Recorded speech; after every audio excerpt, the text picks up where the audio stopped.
won't necessarily use all 5 traffic cones every single time, okay?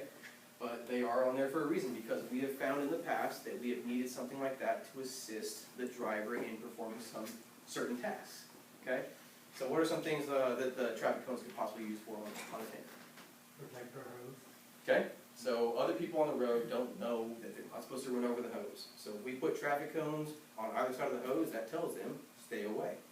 Cones are universal, right? It's kind of a universal language. Stay away, don't trespass, don't come through, or follow this path, correct? Okay? Other things, maybe just for the driver. What does it help with the driver? Marking point. Marking hydrants, or Mark point for where to line up the truck. if you're by yourself, which you will be most likely by yourself in a tanker apparatus most often than not, it's a marking point for where a tire should stop when you're at a fill site, right? Okay. Maybe it's a marking point for the rear of your truck, the front of your truck. You've created a box, a safe space to work in while you're filling the truck, right? All right. And it does, again, you said mark a hydrant, so perfect, okay? So again, not all the time will all 5 cones get used, but that is the inventory on our tankers. 5 cones, okay, full size. And then a fill hose. Why so short? Why 25 foot? It makes it easier on the operator, okay? It beats rolling up a 50-foot section of hose every single time you want to fill it, okay? When do you use this fill hose? What purposes would you use this fill hose for? Topping off your tank.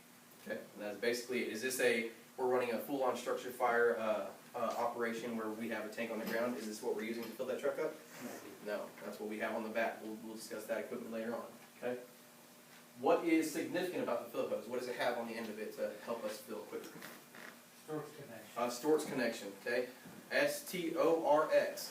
Spelled differently across the nation. I'm sure that most people will give you different spellings for it, but it has that quick connect for us. It is a what turn? Quarter turn. About a quarter turn, right? Okay? So all it does is just lock 1 to 1. It is sexless. Again, sexless, okay? You are not male and female. You are both one and the same, and you are spinning them together a quarter of a turn, okay? Make sense? All right? And you're joining them together. And you're hoping to God that it doesn't leak because you've got a gasket in between each. Okay? Wheel chock. When should that be used? Every part of it. Every single time?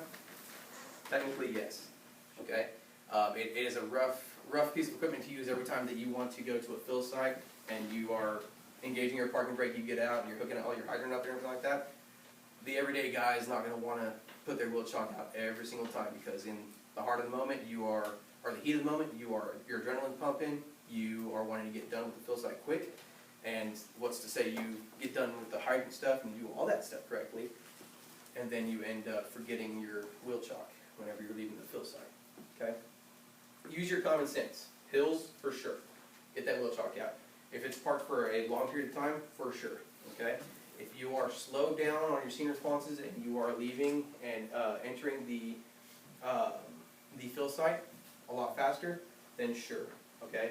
You want to make sure that you use your wheel chock to the fullest extent possible. Front tires, back tires, does it matter?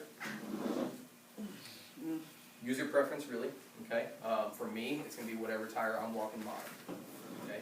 I want to make sure that I'm not, number one, setting the wheel chock and then letting the tire, the weight of the vehicle come on top of it because it's going to make it harder to get that thing back out. All right? And then we have a threaded 2.5 to a 4-inch Storks. What's that on there for? Anybody? Okay, so a nursing operation that could possibly be a little easier than a tank operation. Okay, it just gives you another appliance or another connector to use that maybe the engineer didn't have. What's something that we use it for often? Hose testing. Okay, it comes in handy. All right, it's just it's another thing that's on the truck that will come in handy someday. Okay, and then dump chute is located on the driver's side rear. What are we checking on the dump chute? Operation. So you're pulling that thing down and then you are resetting it back up. Okay, you're making sure that it catches exactly where it needs to catch. Are we pulling the lever that dump the water? No, because we'll be flooding our bay every single day, right? Any questions on the driver's side? Pretty simple. It's a small compartment, not too big, doesn't house a whole lot. What else goes in there whenever you're responding to incidents? Your gear. Okay. okay, and that sometimes can get in the way, and that is the stuff that comes in and out most often, all right? Make sure you don't lose it on scenes, and make sure you have everything with you before you leave. And then make sure the door is fully operating and closed and opened whenever you need it. All right. Moving on, we're moving on around the truck still, so we're at the apparatus bed. There's a whole lot going on back here, a whole lot of colors, a whole lot of moving parts, and a whole lot of small tools that you are easily forgetting, okay? So, there's stuff up top, there's stuff down low. The stuff up top, let's start up there. A hydrant connection with a quick fill and gated Y.